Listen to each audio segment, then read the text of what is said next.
Assalamualaikum warahmatullahi wabarakatuh. Kami dari kelompok 1 ingin menentukan rule yang diperoleh dari kunjungan turis dengan menggunakan algoritma LD3 dari data Kaggle. Di sini yang kita butuhkan library-nya terlebih dahulu, yaitu dari library Pandas untuk pengolahan data, NumPy, Seaborn, sama Matplotlib. Ini digunakan untuk menganalisis dan visualisasi data. Dan yang terakhir, library Warnings untuk menyembunyikan peringatan selama eksekusi. Sedangkan code ini untuk mengabaikan peringatan agar output lebih bersih. Untuk PD-read-CSV ini digunakan untuk membaca file CSV yang berlokasi di file path ke dalam data frame DF. Dan yang terakhir, dfHead ini untuk menampilkan 5 baris pertama dari dataset untuk memberikan gambaran awal isi data. Ini kita bisa atur mau 1, 2, 3, 4, 5 dan seterusnya. Dan hasil runningnya adalah ini.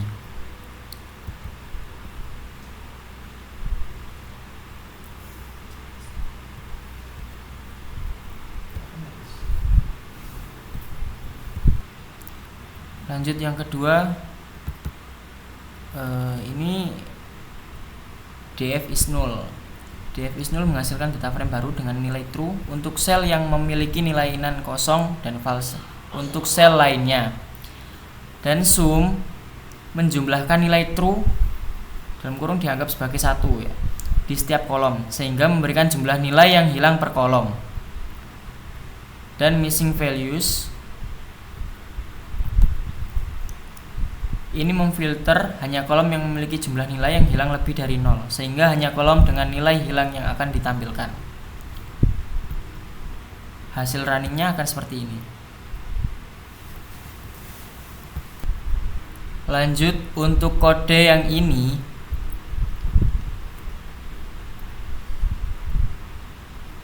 untuk mengonversi kolom timestamp menjadi tipe data datetime. Jadi fungsi pada PD to datetime ini digunakan untuk mengonversi nilai di kolom timestamp ke format datetime seperti tanggal dan waktu. Hal ini penting untuk memastikan bahwa data dalam kolom tersebut diperlakukan sebagai objek datetime untuk analisis waktu seperti pengurutan, perhitungan, durasi atau pengelompokan berdasarkan waktu.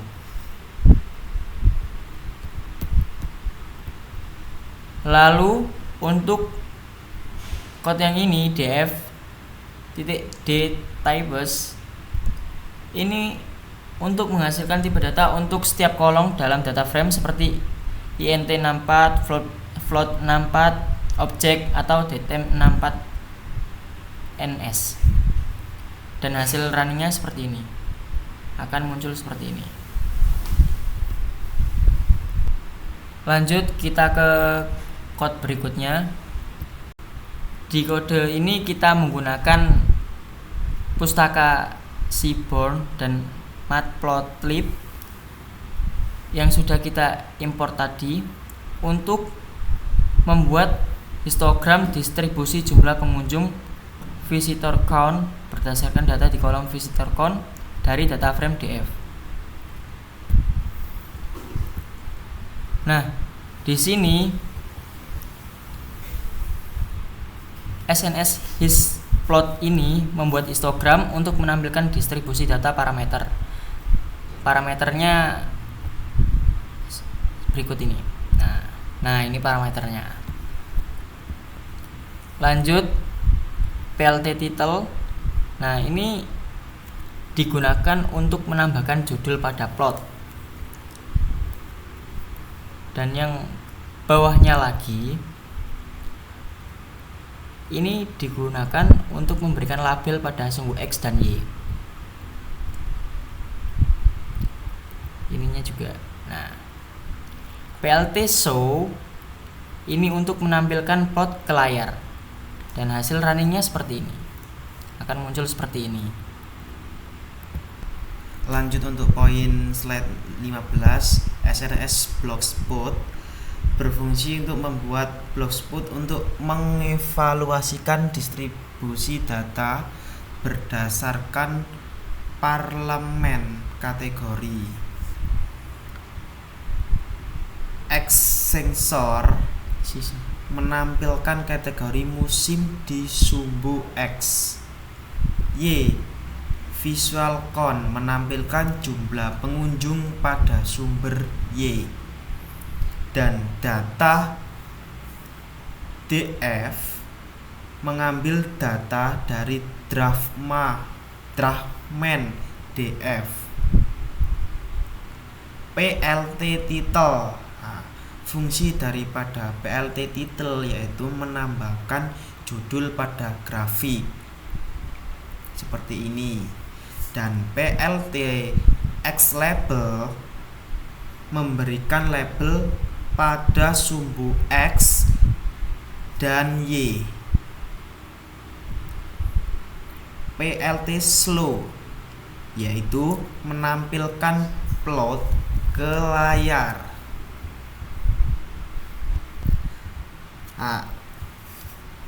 Ini adalah outputnya dari program di atas.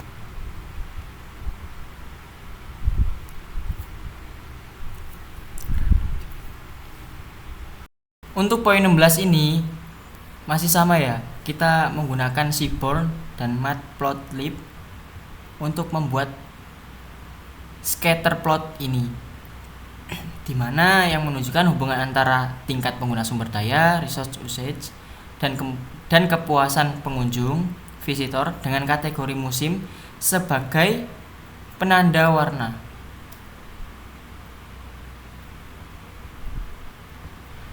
Nah, di sini teman-teman bisa lihat ada SNS scatter plot. Ini untuk memvisualisasikan hubungan antar dua variabel. Parameternya X resource usage rate dan Y visitor satisfaction, hue season sama data DF. Dan kode untuk di bawah ini yang saya blok, PLT title guna untuk menambahkan judul pada grafik, sedangkan PLT X label dan PLT Y ini memberikan label pada sumbu X dan Y. Untuk yang terakhir, PLT show guna untuk menampilkan plot ke layar, dan ini adalah hasil dari code tersebut.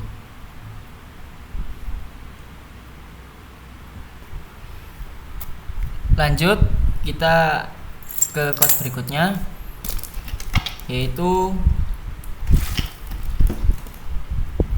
code ini bertujuan untuk membuat heatmap korelasi dari kolom numerik dalam dataset menggunakan Seaborn dan Matplotlib. Heatmap membantu memvisualisasikan hubungan antara variabel-variabel numerik. Kita langsung ke kode pertama. Nah, kode ini khususnya select dtypes ini untuk memilih hanya kolom dengan tipe data numerik dari data frame DF, dan include np number untuk menyaring semua kolom dengan tipe data numerik integer atau float. Lanjut ke matrix. Numeric df chore untuk menghitung matriks korelasi untuk kolom numerik dengan nilai korelasi antara min 1 dan 1. Lanjut ke plot heatmap. Lanjut ke code berikutnya.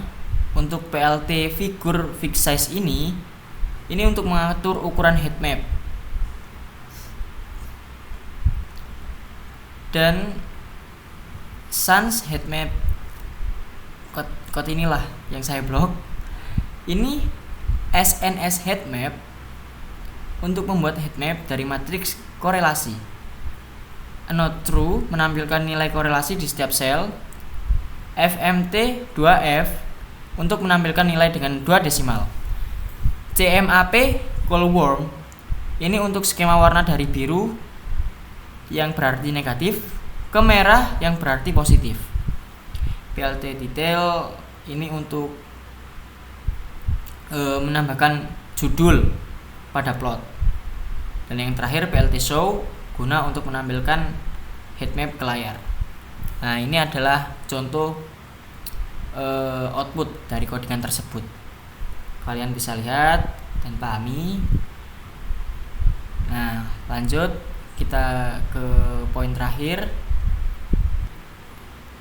Untuk poin terakhir ini ada beberapa penjelasan, teman-teman. Yang pertama, menyiapkan fitur dan target, yaitu dari X dan Y. X untuk semua kolom numerik kecuali kolom target, yaitu resource prediction, dan Y untuk kolom target dari resource prediction. Dan yang kedua adalah train test split, di mana train test split ini untuk membagi data menjadi 2 bagian, 80% untuk pelatihan X-train dan Y-train, dan 20% untuk pengujian X-test dan Y-test. Lanjut kita ke pelatihan model. Untuk model yang pertama, ini untuk membuat model regresi menggunakan random forest. Dan untuk model yang kedua, ini untuk melatih model dengan data pelatihan dari X-train dan Y-train. Lanjut kita ke prediction. Nah, prediction ini terkhususnya codingan ini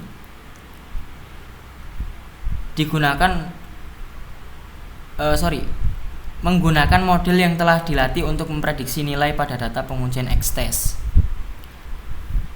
Dan yang terakhir, evaluasi model. Untuk MSE, yaitu untuk menghitung kesalahan kuadrat rata-rata antara nilai sebenarnya Y-test dan prediksi model Y-pred.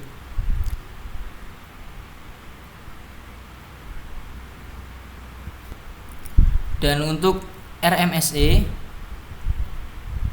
ini untuk menghitung akar kuadrat dari MSE untuk mendapatkan root mean squared error RMSE.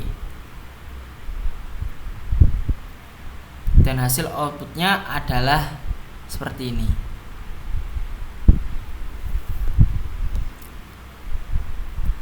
Saya rasa cukup dari saya yang mewakili kelompok 1. Kurang lebihnya mohon maaf. Terima kasih. Assalamualaikum warahmatullahi wabarakatuh.